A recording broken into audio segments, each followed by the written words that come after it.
శృంగారం ఇంకొకళ్ళు చేస్తే విచారం 23 మంది ఎమ్మెల్యేలని ఆనాడు చంద్రబాబు గారు తీసుకుంటూ 2014-19 మధ్యలో అప్పుడు జగన్ నచ్చక జగన్ అనేటటువంటి రాక్షసుడు నచ్చక మా వైపుకి వచ్చేసారని చెప్పుకొచ్చారు. సీన్ కట్ చేస్తే ఆ తర్వాత ప్రభుత్వం మారినప్పుడు జగన్ అధికారంలోకి వచ్చినప్పుడు ఒక నలుగురు తెలుగుదేశం వాళ్ళు అటు వెళ్తే ఇలాంటి వాళ్ళ నమ్మక ద్రోహులు దుర్మార్గులు ఇట్లాంటి వాళ్ళని తిప్పికొట్టాలి అని పిలుపునిచ్చారు. అంటే అప్పుడేమో ఆ విధంగా ఇప్పుడేమో ఈ విధంగా అట్లాంటిదే ఇప్పుడు కార్పొరేషన్లలో వైఎస్ఆర్ కాంగ్రెస్ పార్టీ తరపున గెలిచిన వాళ్ళని లాక్కుంటున్నారు. కానీ పత్రికలు ఏం రాస్తాయి అంటే కార్పొరేషన్లో కూటమికి పట్టు వచ్చింది, అంతేగాని ఇది నమ్మక ద్రోహం కాదు.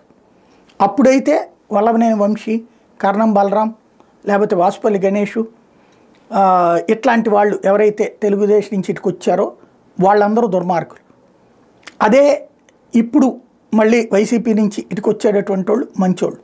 మనం ఎలా కావాలంటే అలా రాసుకునే పరిస్థితి. ఇప్పుడు విశాఖపట్నంలో మొత్తం 97 డివిజన్లు ఉంటే 2024 జూన్కి ముందు వైసీపీ బలం 59 అయితే ప్రస్తుతం 39కి పడిపోయింది.